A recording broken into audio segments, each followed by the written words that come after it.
বাংলাদেশের রাজনীতির মঞ্চে কি তবে বড় ধাক্কা আসছে? ঢাকার 4টি ভিআইপি আসন যেখানে ক্ষমতার পাল্লা দুলছে মিলিমিটার ব্যবধানে। বহু আলোচিত গবেষণা সংস্থা সোচ্চার এবার প্রকাশ করেছে এক বিস্ফোরক জরিপ। যাদের আগের 5টি বিশ্ববিদ্যালয় নির্বাচনের ফল হুবহু মিলেছিল, তাদের অ্যাকুরেসি রেট প্রায় 99% বলে দাবি করা হয়। তাই এই রিপোর্টকে হালকাভাবে নেওয়ার সুযোগ নেই। আজকের বিশ্লেষণে আমরা দেখব কে সেফ জোনে, কে রেড লাইনে, আর কোথায় ঘটতে পারে সবচেয়ে বড় অঘটন। ঢাকা 17 অভিজাত এলাকা, কর্পোরেট হাব, কূটনৈতিক অঞ্চল। এখানে দাঁড়িয়েছেন খালিদুজ্জামান। দীর্ঘদিন ধরে অনেকে ধরে নিয়েছিলেন এই আসন তার জন্য ওয়াক ওভার, কিন্তু সোচ্চারের সর্বশেষ জরিপ বলছে ফল একেবারেই সোজা নয়। তারেক রহমান 35%, খালিদুজ্জামান 32%, ব্যবধান মাত্র 3%। অর্থাৎ একটুখানি সুইং ভোটেই পাল্টে যেতে পারে ফলাফল। বিশ্লেষকরা বলছেন এটি রেড অ্যালার্ট জোন। প্রশ্ন উঠছে, কেন এত কাছাকাছি এলেন খালিদুজ্জামান? কারণ 3টি: ক্লিন ইমেজ, 2 তার বিরুদ্ধে সাম্প্রতিক অপপ্রচার যা অনেক ভোটার নেতিবাচকভাবে নিয়েছেন, এবং 3 তারেক রহমানের কিছু বিতর্কিত মন্তব্য যেগুলো ভোটারদের মধ্যে প্রশ্ন তৈরি করেছে। রাজনীতিতে পারসেপশনই অনেক সময় বাস্তবতা তৈরি করে, আর এখানে পারসেপশন বদলাতে শুরু করেছে।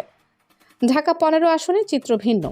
এখানে আমিরে জামায়াত ডাক্তার শফিকুর রহমান এগিয়ে আছেন 39% ভোট নিয়ে। তার প্রতিদ্বন্দ্বী শফিকুল ইসলাম মিল্টন 30%। 9% ব্যবধান নির্বাচনের 5 দিন আগে কভার করা প্রায় অসম্ভব। মিরপুরে সাম্প্রতিক বিশাল নারী সমাবেশ, সংগঠিত প্রচারণা এবং প্রার্থীর ব্যক্তিগত গ্রহণযোগ্যতা সব মিলিয়ে এখানে একটি স্পষ্ট সেফ জোন তৈরি হয়েছে। বিশ্লেষকদের মতে এই আসনে নাটকীয় কিছু না ঘটলে লিড ধরে রাখা কঠিন হবে না। ঢাকা 13তে জমে উঠেছে হাড্ডাহাড্ডি লড়াই। ববি হাজ্জাজ 37%, মোহাম্মদ মামুনুল হক 34%, ব্যবধান মাত্র 2.5 থেকে 3%। এখানে বড় প্রশ্ন সাইলেন্ট ভোটার।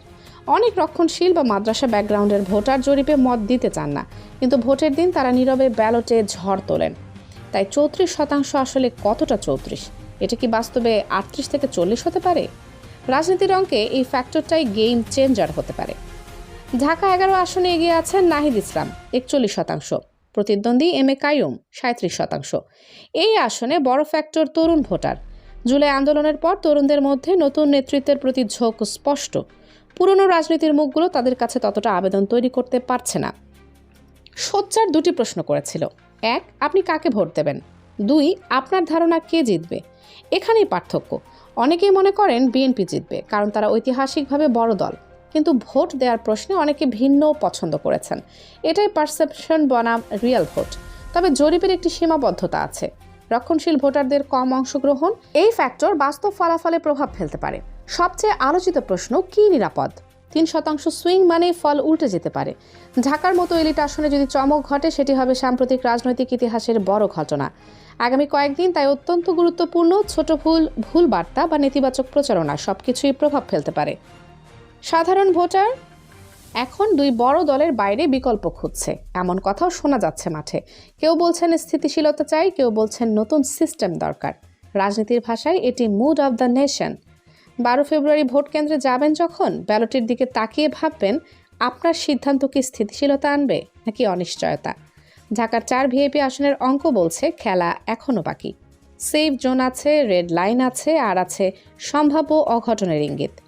রাজনীতির এই উত্তেজনাপূর্ণ লড়াইয়ে শেষ হাসি কে হাসবে তা জানার জন্য অপেক্ষা করতে হবে ভোটের দিন পর্যন্ত। আপনার বিশ্লেষণ কি? কমেন্টে জানান। নতুন হলে সাবস্ক্রাইব করুন, কারণ সামনে আসছে আরও ডেটা ভিত্তিক বিশ্লেষণ। ধন্যবাদ।